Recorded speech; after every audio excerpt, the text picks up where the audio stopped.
Hi everyone! Hello! I hope you are okay. So my name is Mrs. Beverly Suarez. You can call me Ma'am Bev.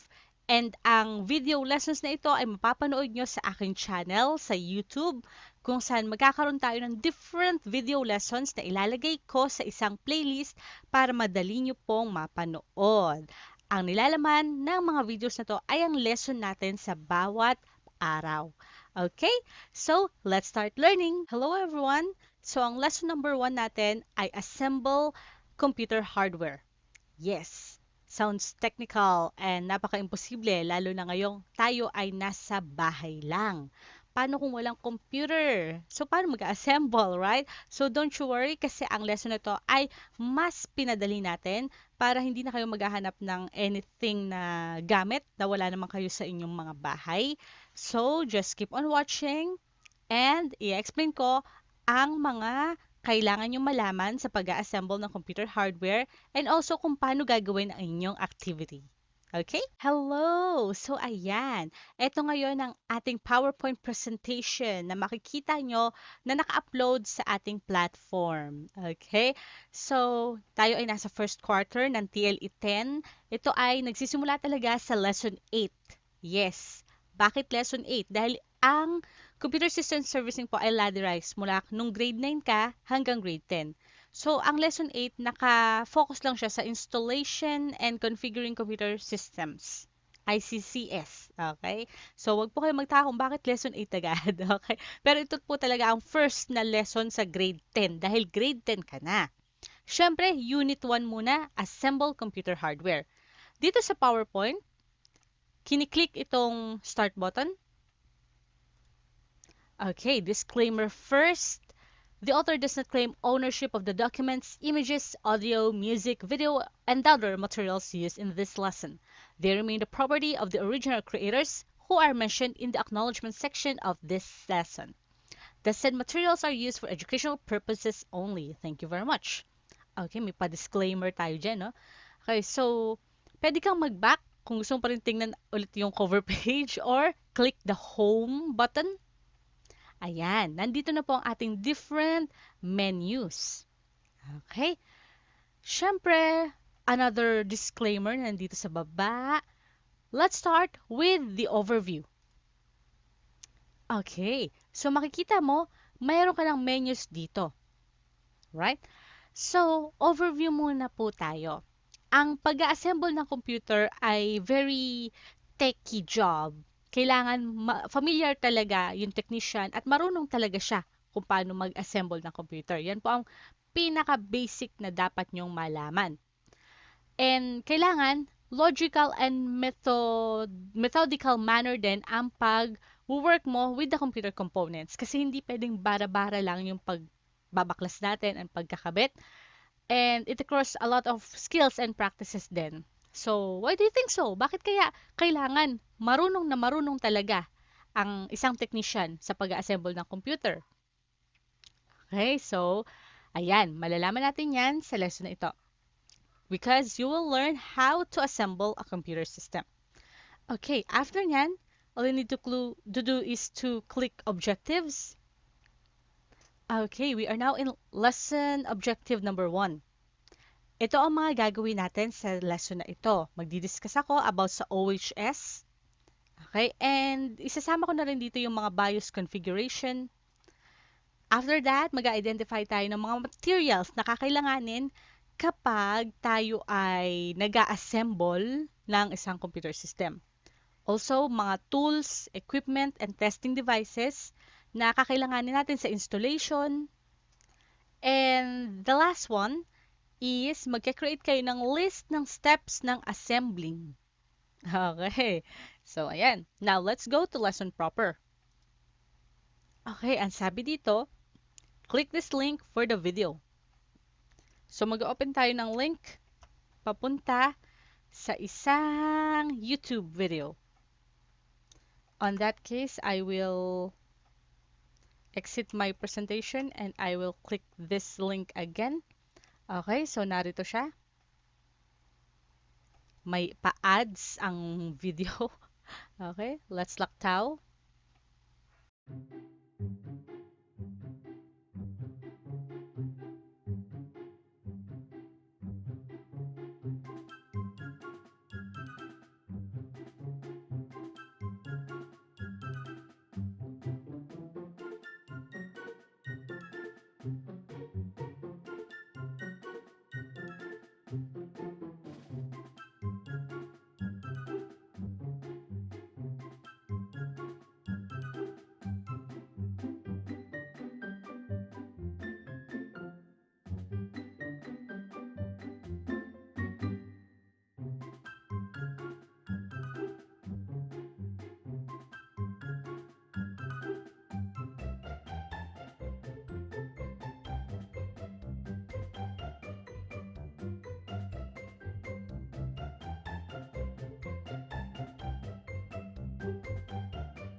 Okay, so ayun, doon na yun natapos, no?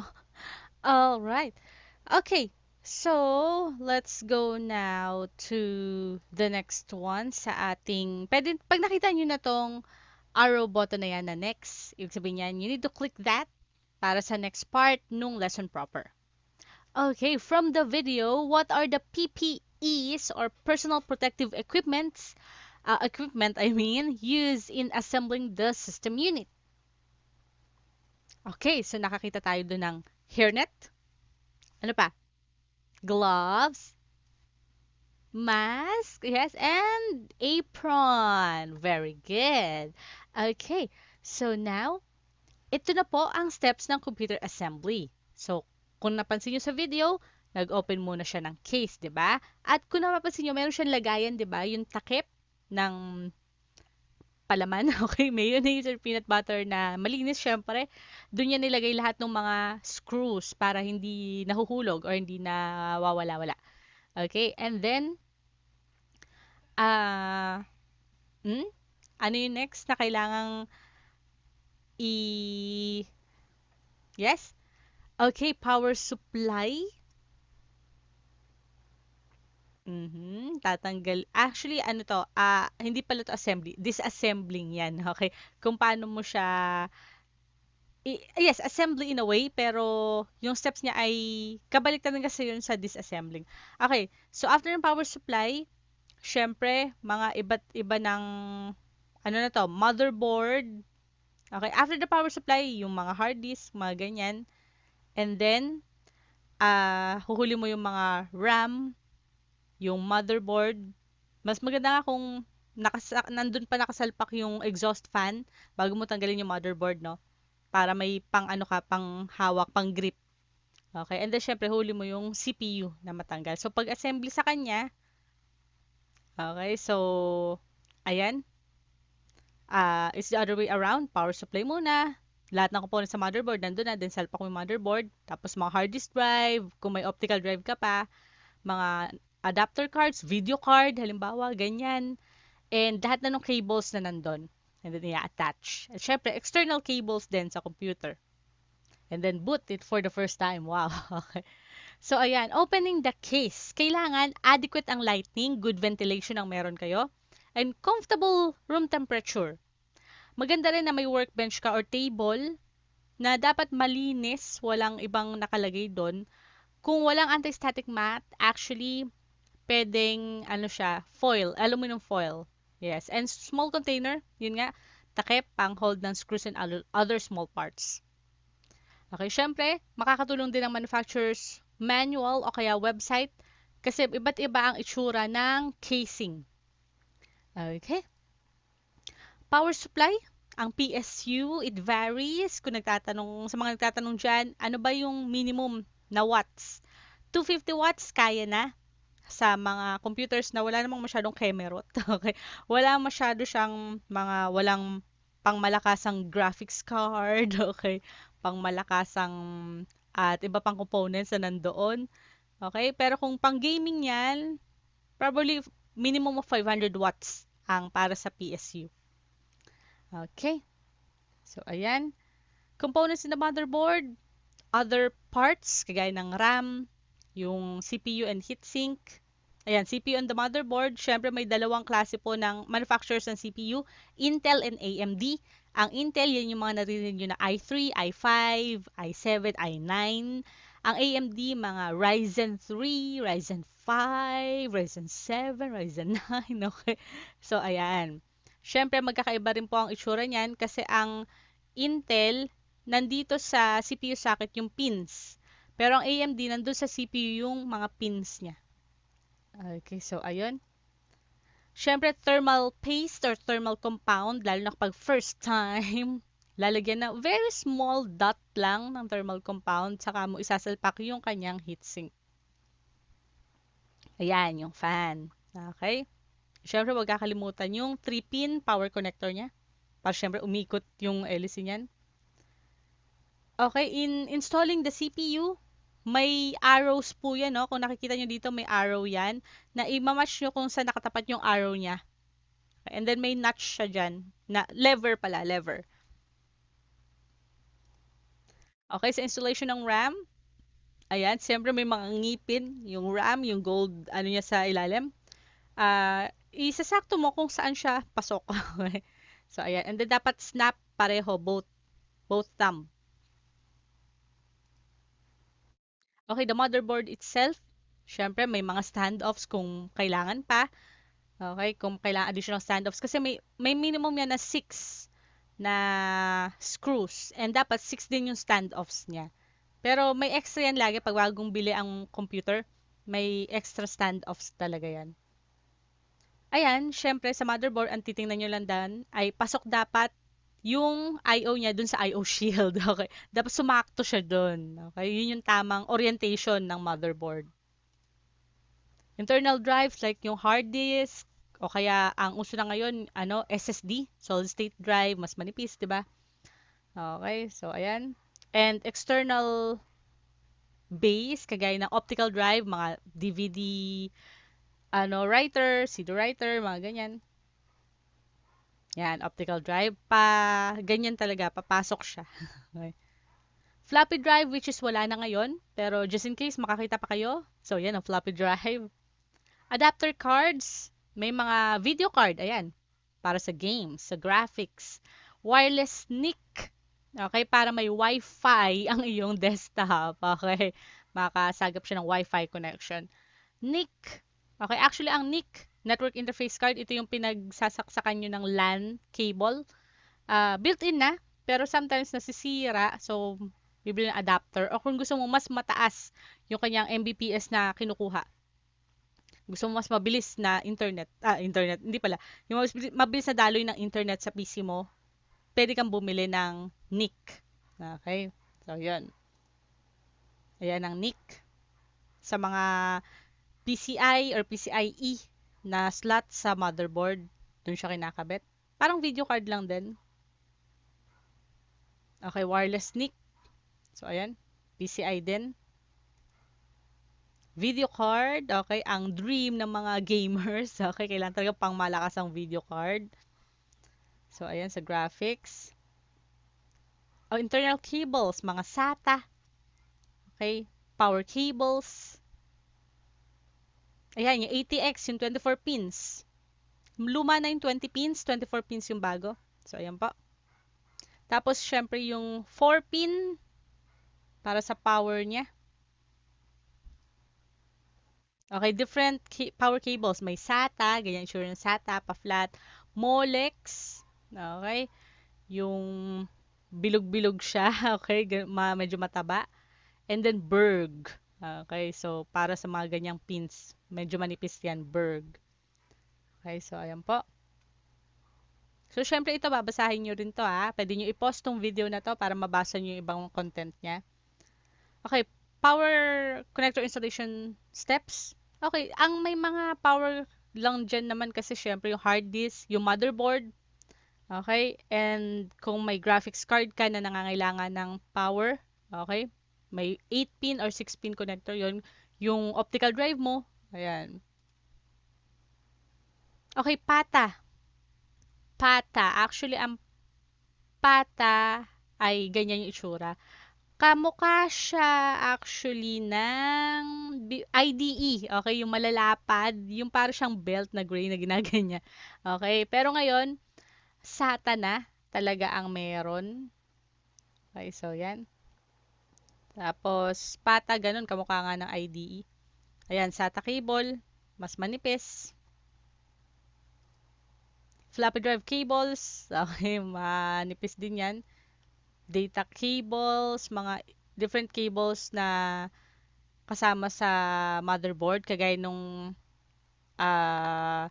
input, mga, yung I/O niya. Yung I/O, USB, ganyan. And then other cables na nasa labas. Attach the side panels and caution daw. Okay, external cables, yun nga. Para sa mouse, Ethernet, monitor. Okay, booting. Ito yung for the first time, papasukin ang BIOS. Nandyan ang lahat ng instructions of the non-volatile memory chip. Okay, so yung BIOS, magpe-perform muna yan ng post.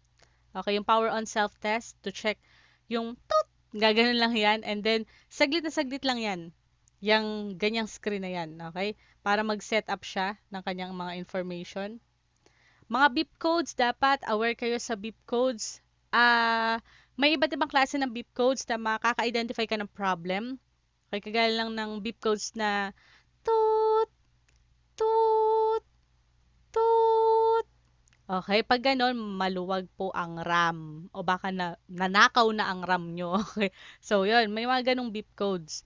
Single beep code means pagka-open niya, toot, gaganon lang yan. May mga ganong pa rin kasing computers. So, functioning pa rin yan. Pero pag nag-iba na yung beep codes niya, may problem na yun, no? So, depende yan sa BIOS manufacturers, which who are using different codes to indicate hardware problems. Syempre, consult the motherboard documentation kung nasa inyo pa or search the net okay, doon sa motherboard niya. BIOS setup, ito ay kung may problema sa CMOS. Okay, halimbawa, sira na, luma na yung CMOS, yung battery. Ayan, usually papasok sa BIOS, nagpapaset up siya ng date and time. Okay? Yung mga iba, pag magre-reformat, okay, mag-install ng bagong office, papasokin ng BIOS, okay, para ma-detect yung flash drive na sinaksak and dun siya magbo-boot. Ayan, sa configuration niya, ayan, makikita mo actually sa BIOS yung CPU, RAM, hard disk, optical drive, yung mga size nila, manufacturer, speed. Yan, pag set ng time, pwede kang mag-disable ng devices dyan, boot order, okay, virtualization, okay, sa mga games to eh. Ayan, ito ang itsura ng BIOS, yung color blue. Okay. Na paano yan napapasok? Pagka-open mo ng PC, pindot ka na ng pindot ng delete button o kaya F12 button. Depende sa brand ng computer. Okay. Para mapasok mo yung BIOS na yon. So, in a summary, so ayan, paano nag-assemble? Install all components, install all cables, make sure that you saw the BIOS and you saw the post. Okay, sa disassembly, ito naman, pabaliktad siya, di ba? Okay, so ayan. That's pretty much everything. Thank you very much. And I have a question for you.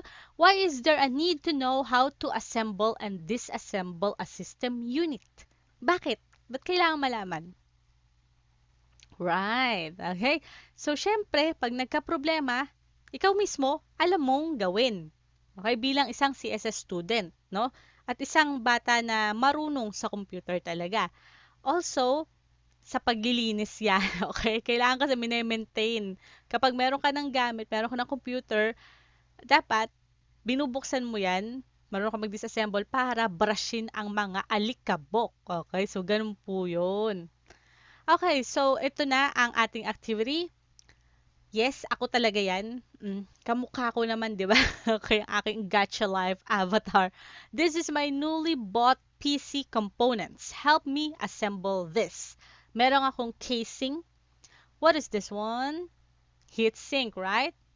Hard disk, optical drive, RAM, CPU, motherboard, PSU or power supply, and fan.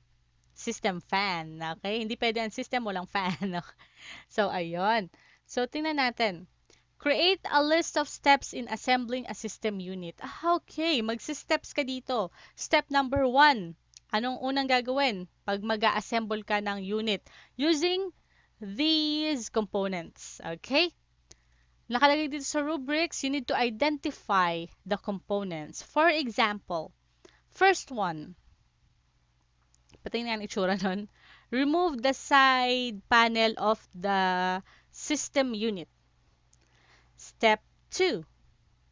Okay, what's the next step to do? Install the power supply unit. Okay, dapat kumpleto, hindi lang install this, install that. Okay, so dapat kumpleto. Anong i-install? Okay, attach the CPU to the motherboard. So, mga ganon. Okay, so ayan. Okay, so ayan po. And after that, saan yan pwedeng gawin? Well, pwede sa Word. I actually have a sample for that.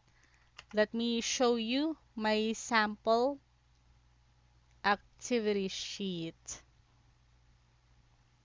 Let me just see kung makikita siya dito sa preview. Ayun, eto. Ah, 'di ba? Ang laki. Teka. Ayan, para makita nyo. Ito yung components. Ganito po ang sample. Maglagay kayo ng title. For example, assembling a computer. Number 1, open the side panel of the case. Step number 2, step number 3. Okay, so ayun. Ganon. Ganon lang kasimple na gagawin nyo sa Word. Walang picture, yes, pero kailangan makumpleto nyo kung ano talaga yung paano ko i-assemble to. At syempre, kailangan yan lang ang components, hindi yung may ilalagay ka dyan na install the graphics card. Wala naman akong graphics card dyan eh, okay? Niloloko mo ko eh. Okay, so utilize the components na meron. Okay, so ayan. And kailangan i-identify mo yung pangalan yan. Hindi lang basta install the square gold one. Okay? Kailangan ko ang talagang pangalan. Install the CPU, mga ganyan. Attach the RAM. Okay, mga ganun po. Okay, so that's pretty much it. Thank you very much. And I think you are now ready for the quiz number 1. Ano ang quiz number 1? Makikita niyo po yan sa inyong Google Classroom. Yes, through Google Forms. Okay? I would like to thank the following for my sources. Of course, yung nakita niyo kanina na video ni Bacho. Okay, 2017, 3 years ago pa yung video na yon. Isa siyang NC2 holder. Yes. And sa kanya yung video na yon sa YouTube. And also, other things mentioned here is from the Computer Assembly Chapter 2 by Tizazu, year 2014. Okay, nandiyan po ang sources. So, thank you very much everyone for watching, and I hope you've learned something. If you have other questions, please do ask me in our Google Classroom. Okay. You can also PM me in my Google Classroom account or kung sa Facebook, kung mahanap niyo ako sa Facebook. Okay? So anyway, thank you for watching and have a great day everyone. Bye!